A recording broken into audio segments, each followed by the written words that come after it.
Here is a classic problem in Excel. We've got data laid out in what's known as wide format. So here we've got teams running vertically and we've got months running horizontally. So we've got one column per month. And then for each of these combinations of months and teams, we've got the number of goals scored. Now from this data, we probably would like to create either a pivot chart or a pivot table. But unfortunately, this format is just going to make that task hard work to maintain. Ideally, what we need is teams as a column, months as a column, and number of goals as a column. So a 3-column table with just our 3 types of data. The way this data is presented in wide format, where we've got numerous columns for dates, is a common method which sometimes visually looks nice, but to do further analysis on is a real headache. Pivot tables don't work well, building charts means constant manual cleanup, and formulas get messy. Let's have a look at an example of the problem I'm talking about. We're going to click anywhere on this data, which is currently as a table, so you can see the table design ribbon appears, and we can see the table name up in the top left here. So now that I'm clicked anywhere in this table, I'm going to go to Insert, Pivot Table. You can see the table range has automatically picked up our table name, and then just for this illustration, I'm going to go to Existing Worksheet and place the data here. Now we're going to drop the teams in our rows, and we're going to present the goals in our values. Now this builds up the correct display that I'm looking for, where we have months going across, and we might even change the design. I'm going to go for green, like our table. Now the problem appears with when we want to add new data to this. So I'm just going to insert a column here, and then we're going to simulate July data dropping in.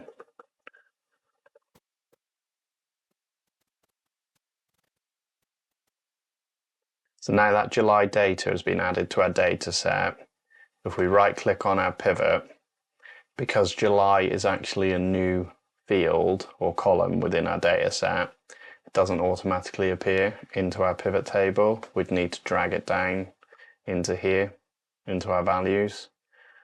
So that's the problem we're faced with. Now we're going to look at the solution.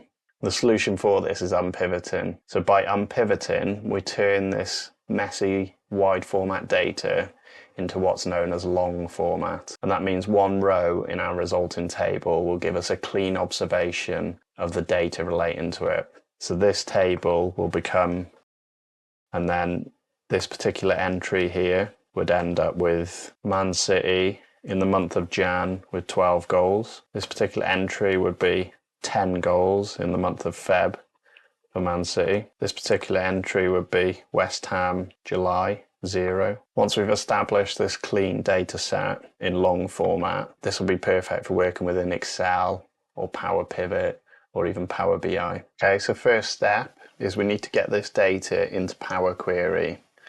Now the way we're going to do that is our data is already stored as a table, which means we can go to the data ribbon and then we can click from table and range, and that's going to load that particular table up into the Power Query editor. So here we've got the Power Query editor, and on the left hand side we've got the table name of what we've just loaded in. In the center here we've got the data preview of that table. On the right hand side we've got our steps. So now we need to tell Power Query what columns we'd like to unpivot. So what we could do is we could click on Jan and we could hold Control and click Feb and keep holding Control and click March. Or a quicker way to highlight all these columns would be to click on Jan, hold the Shift key and click on June, which will highlight everything in between the first column and the second column you've clicked. Then I'm going to go to the Transform tab and I'm going to click the drop down and I'm going to click Unpivot Only Selected Columns. Now what we can see here is we've now got that 3-column table that we were looking for, where we've got the teams, the months and the values. You can see at the moment the months are incorrectly called attribute because that's the default behavior of Table.Unpivot, to give your unpivoted group and attribute name. And then we've got values for goals. So there's two ways we can go about this. What we can do is we can click on the column header, or we could type month, and we could tip on this column header and type goals. However, what you'll notice is that's created an additional step down here called rename columns. And if we take a step back to the previous step where it did the unpivoting, actually if we look within the Table.Unpivot function, it's asking for a table, which we've provided the change type step. So our previous step or our previous table. It's asked what columns we'd like to unpivot. We've hard-coded the months. I'll come on to a little tip on this in a minute. And then we've given our attribute column a name, and we've given our value column a name. So rather than creating a new step to rename this column attribute, let's just do it directly in the unpivot step. So we'll call that month, and we'll call this goals. And the resultant table we get has got the correct headers. We can now remove this last step as we've done it cleanly in that third step there. Okay, so at this point, let's just output this to Excel. So I'm going to go to File, Close and Load To.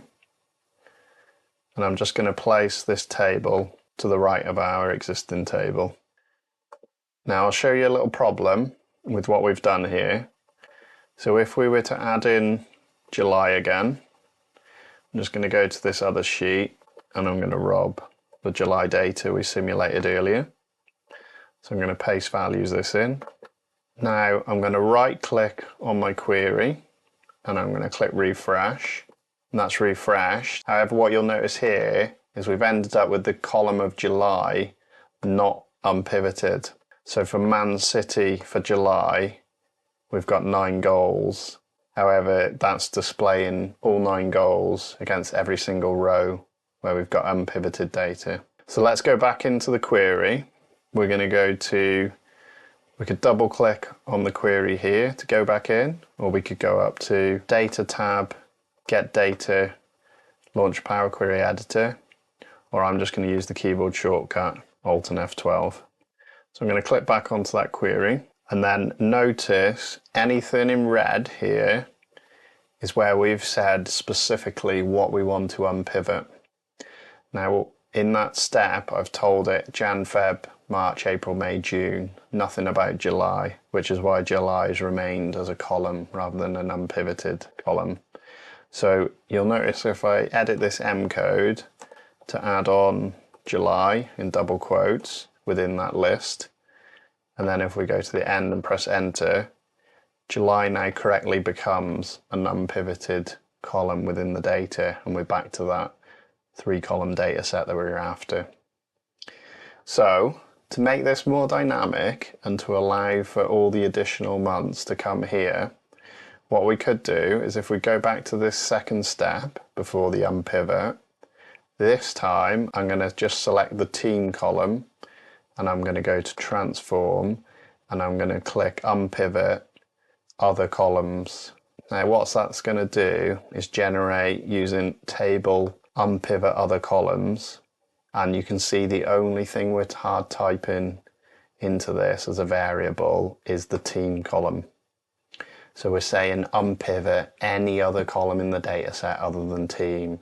So as we add more and more columns in, so at the moment we've got Jan to July, when we add in August, September, October and so on, those will automatically be unpivoted next time. So let's just test that in action.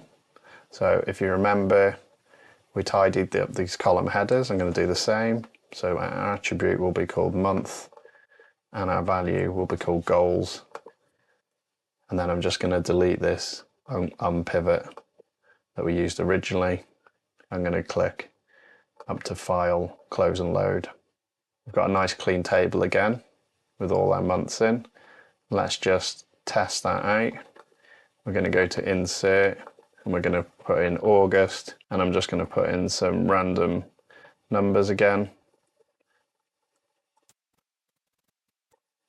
So now when we right click on our query and go to refresh, you'll notice we instantly get August in with that data No need to add August into the Power Query M language. So that's great, the unpivot's working there. A little tip for you, even if your columns aren't going to change in the number or the name of them, so you don't think you need that dynamic ability of Table.Unpivot.OtherColumns that we've just seen, it still can be beneficial, particularly when you've got a large number of columns you're unpivoting. So in this little example here, I've got from January 2025 all the way through to December 30, which is 72 columns of data. So if we were to load that up into Power Query, you'll notice if I was to do the method of specific unpivoting columns by holding Shift and clicking onto the last column from the first one, if we go to Transform, Unpivot, Only Selected Columns, look at this massive nested list of columns that query is having to scan through and deal with. So actually, if we were to just say unpivot other columns and name a single column, it's more efficient for the Power Query engine rather than having to scan through 72 columns and specifically match up names to just know it can deal with any other column than the ones you've told it to.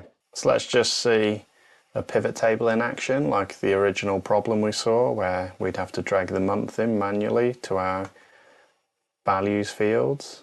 So I'm going to go back into the Power Query editor, Alt and F12, and then I'm just going to reference this query by right-clicking on it, go into Reference, and then I'm going to go Close and Load to, and then I'm going to go to Pivot Table Report, and I'm just going to put that on an existing worksheet next to our initial one. And then I'm going to drop the teams into the rows again.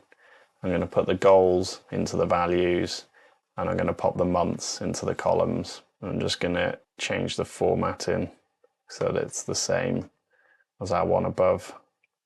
And you can see this time, because the goals and the months are single column entries, we're not having to manually pull in additional columns. If I was to get rid of August in this sample and then go back to this pivot table, right click, refresh, the query will run and August drops out. No need to be dragging specific column values. So there you have it. With just a few clicks, we've unpivoted our football data with Power Query, turning it from a clunky wide format table into a tidy long data set, perfect and ready for analysis. And remember, when you've got really wide data, using Unpivot Other Columns is a smarter and more efficient choice. In a future episode, we'll look at other methods for unpivoting. So we'll look at formula unpivoting, Python, VBA, scripts, and maybe other options. Let me know in the comments what your favourite method of unpivoting is. And as always, if you found this video useful, please give me a thumbs up and hit that subscribe button so you can join me next time for more Excel tutorials and tips. Thanks for watching. See you next week.